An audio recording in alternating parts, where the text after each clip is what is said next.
Hello, hello, hello mga ka-AP. Isa pong pinagpalang araw para sa bawat sa atin. Nawa po tayo po ay muli pinaghaharian ng kapayapaan at biyayang pagpapala ng Diyos para sa araw na ito ng ating buhay. So tayo po ay manalangin. Ama, dakilang Diyos, salamat po muli sa dakilang araw na biyaya po sa amin upang muli kayo po ay aming makatagpo at makatanggap muli ng iyong pagpapalang nilaan sa aming buhay sa araw na ito. Salamat po ng marami sa pangalan ni Jesus. Amen and amen. So, muli po, kumusta po ang mga KAP natin? Nawa po, tayo po lahat ay patuloy na nakakaranas ng pagtatagumpay dahil alam naman po natin, sa buhay na ito ay sa iba't ibang napakasalimuot at samot-saring mga na-encounter natin sa buhay. Minsan, hindi na natin may kakaila na nakakapagod at nakakabahala. Pero salamat sa Diyos dahil meron po siya laging pangako. Kaya yun po yung ating pagbahabahaginan. So yun po ay matatagpuan po natin sa kanyang salita sa Jeremiah 31 verse 25. So pinamagatan ko po ang aking sharing sa araw na ito. Ang Panginoon ang nagpapalakas sa mga pagod na kaluluwa. So, kayo po ba, mga ate, kuya, napapagod din po ba kayo? Kami din po, ako din po bilang isang individual na tao ay inaamin ko, napapagod din. Pero salamat sa Panginoon, meron siyang pangakong kagaya nito.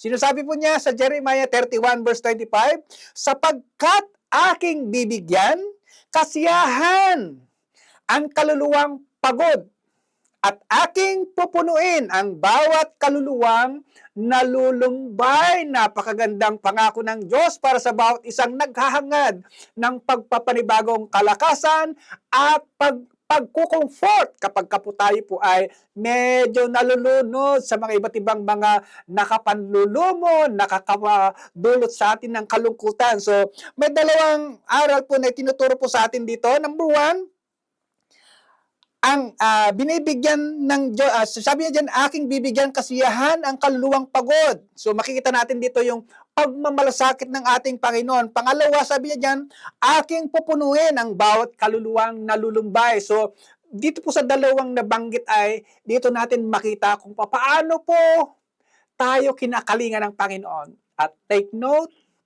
may tatlong aral po tayong matututunan dito. Number one, nakikita ng Diyos ang bawat kapaguran natin. Number two, ang tunay na kapahingahan ay nagmumula sa Diyos. And lastly, ang Diyos ay Diyos na nagpapanumbalik. So yan po ang napakagandang katotohanan na pwede natin panghawakan mula sa kanyang pangako sa Jeremiah 31 verse 21. Ulitin ko yung tatlong aral. Number one, nakikita ng Diyos ang ating mga kapaguran. Nararamdaman niya po lahat yan. At itinuturo niya rin sa atin na ang tunay na pinanggagalingahan ng ating kalakasan ay walang iba kundi sa Kanya. And then lastly, ang Diyos ay Diyos na nagpapanumbalik. So, kung ano man po nararamdaman po natin, mga kuya, mga ate, o mga ka-AP, magtiwala tayo sa Panginoon na sa araw na ito, pasisiglahin, palalakasin, at pagpapanibagong siglahin tayo ng Panginoon. Dawa, naging pagpapala po ito sa bawat sa atin. Tayo po'y manalangin. Ama, dakilang Diyos, salamat po ng marami sa araw na ito at sa salita mo nagpapaalala sa amin na anuman aming sitwasyon sa mga sandaling to, ikaw ang aming kalakasan, ikaw ang aming kapahingahan, at ikaw po ang magpupuno sa amin. Salamat po sa pangalan ni Jesus. Amen and amen. Salamat po muli mga ka-AP at hanggang sa susunod pong pagkita-kita. Bye-bye!